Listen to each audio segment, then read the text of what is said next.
में हीरालाल नाम का एक व्यक्ति रहता था। उसके परिवार में सिर्फ उसकी पत्नी कुंती थी। हीरालाल के पास संपत्ति के नाम पर सिर्फ एक टूटी फूटी झोपड़ी ही थी। वो बेचारा किराए का रिक्शा चलाकर अपने परिवार का पालन पोषण करता था।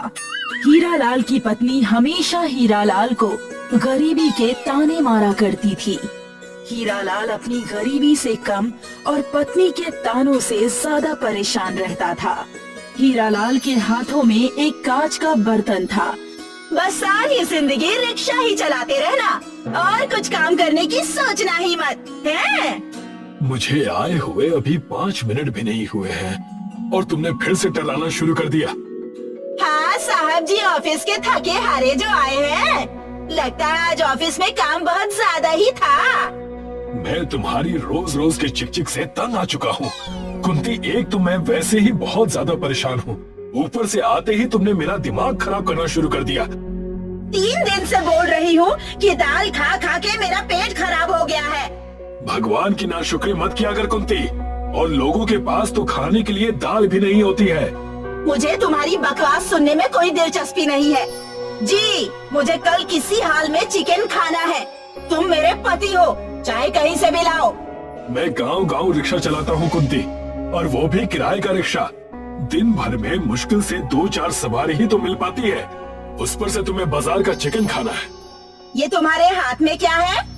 एक सवारी बैठी थी रिक्शे पर, उसी का बर्तन है ये। बोल कर गया था कि अभी आया और वापस नहीं आया। पैसे भी नहीं दिए, ऊपर से ये कांच का बर्तन और छोड़ गया। अरे तो इसे बेचकर ही चिकन ले आते, सच्चाई के देवता। बेचारा हीरालाल उस दिन भूखा ही घर पर सो गया। दूसरे दिन वो रिक्शा लेकर फिर बाजार निकल गया।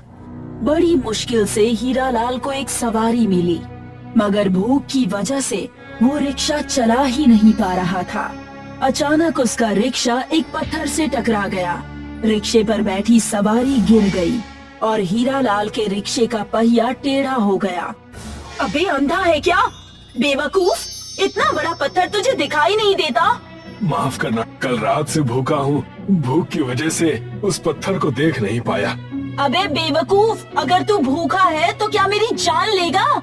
इतना कहकर वो सवारी गुस्से से हीरालाल को बगैर पैसे दिए हुए वहाँ से चली गई। हीरालाल उस पहिए की तरफ दुखी होकर देखने लगा, क्योंकि रिक्शे का मालिक बहुत ही क्रूर व्यक्ति था।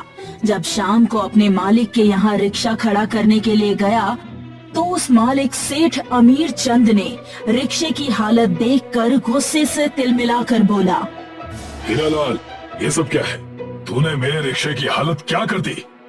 माफ करना सेठ, एक पत्थर से टकरा गया था। एक तो तूने 4 महीने से वैसे भी किराया नहीं दिया, ऊपर से ये नुकसान करके आ गया।